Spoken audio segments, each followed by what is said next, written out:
السلام عليكم، ازيكم يا حبايبي؟ عاملين ايه؟ فيديو جديد على قناة يوميات امان السيد. اخباركم ايه؟ رب تكونوا كويسين واحسن صحة واحسن حال. يلا بقى مع بعض نفرز شوية ورق عنب وشوية بامية بطريقة سهلة وبسيطة.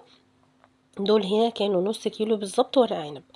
انا هنا كنت بوريكم تجيبوا الورقة النباتي الصغيرة اللي هي بتبقى ناعمة مش خشنة. الخشن قوي دي يا بنات ما بتكونش حلوة. تمام. وهنا بوريكم ان بصوا ديت كان شكلها عامل ازاي. دي كانت كبيره ومكسره ومخرمه، استحاله تاخديها او تحطيها، دي على طول بترميها. هنا كنت بوريكم ان احنا بنقص العنقود، لو هي كلها كويسه وفيها حته من الطرف بس بنقصها من غير ما يتغسل، من غير ما يتسلق، من غير اي حاجه. انا خلصت الكميه زي ما انتم شايفين، ورصتهم فوق بعض. الحمد لله كلهم طلعوا تقريبا نفس المقاس، وزي ما هما كده في الكيس. يعني قسمتهم كل ربع لوحده. انا بجيب يا بنات على قدي عشان ما تبقاش الكميه كبيره عليا واقعد وقت طويل اعملها. نص كيلو كيلو كده وانتي واقفه في المطبخ بتعملي الاكل اللي بتروقي بتاع، هيخلص معاكي في اليوم. انما لما اجيب كميه مره واحده اقعد اليوم كله بعمل فيها وهزهق واعمل وهتضايق ان انا اصلا بعمل. فنصيحتي ليكي وانتي في السوق، هاتي نص كيلو، هاتي كيلو، هاتي ربع كيلو يا ستي، على قدك، على قد الفلوس كمان وعلى قد مجهودك في اليوم. هتلاقي الدنيا بتخلص معاكي وفي نفس الوقت اللهم بارك الحاجه عندك على طول وموجوده. زي ما اوريكم قسمتهم على كل، يعني نص كيلو كل ربع لوحده، وحطيتهم في كيس زي ما انتم شايفين. وبطلع الهوا كويس جدا، لازم اضغط كده واطلع الهوا. ولفتهم كويس. ممكن تلزقيهم وممكن تحطيهم زي ما هما كده. اهم حاجه يتحطوا في ديب فريزر يعني، او في الفريزر في مكان ايدك مش فيه كتير، عشان مع التجميد لو ايدك بتروح وتيجي عليه او بتشيلي وتحطي فيها هيكسر منك بسهوله.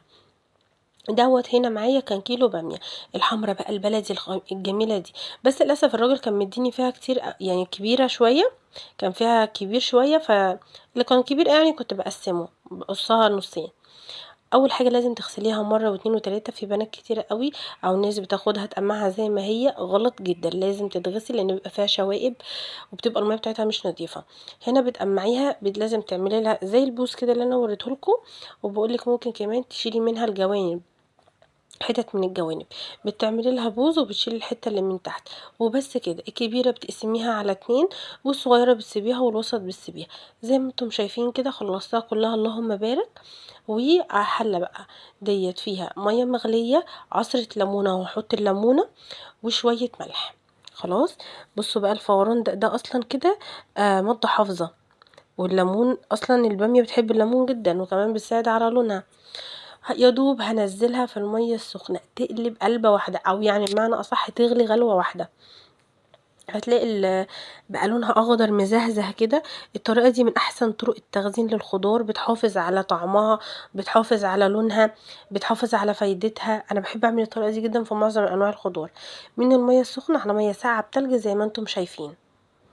بصوا لونها خطيرة ازاي.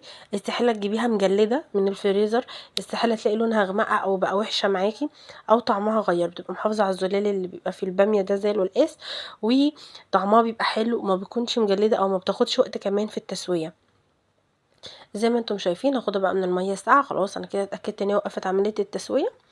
واخدها بقى من المية احطها في المصفى تتصفى عادي خالص براحتها. وكمان ممكن تحطيها في فوطة كبيرة او بشير يعني وتنشفيها كويس. بصراحة انا ما عملتش الخطوة دي، لان انا سبتها تتصفى عادي براحتها جدا، وبعد كده شلتها في الاكياس. هنا خلاص زي ما شفتوا كانت اتصفت. وكمان كنت عبيت كيس، بس للاسف يعني الكاميرا ما كانتش بتصور. وعبيته عملتهم على كيسين، كل كيس نص كيلو. طبعا انت ممكن تعملي كل كيس نص ربع كيلو لو انت فردين بس، مش اسره يعني. فاهمه انا قصدي ايه؟ او لوحدك او حاجه. اهم حاجه صلوا على النبي عليه افضل الصلاه والسلام. ولو مش مشتركه اشتركي وفعلي زرار الجرس، واكتبي لي كومنت حلو كده تثبتي بوجودك عندي. زي ما انتم شايفين بصوا لونها جميل ازاي. بس بحطها في الفريزر وتاكليها بألف هنا. واشوفكم فيديو جديد ان شاء الله على خير. مع السلامه.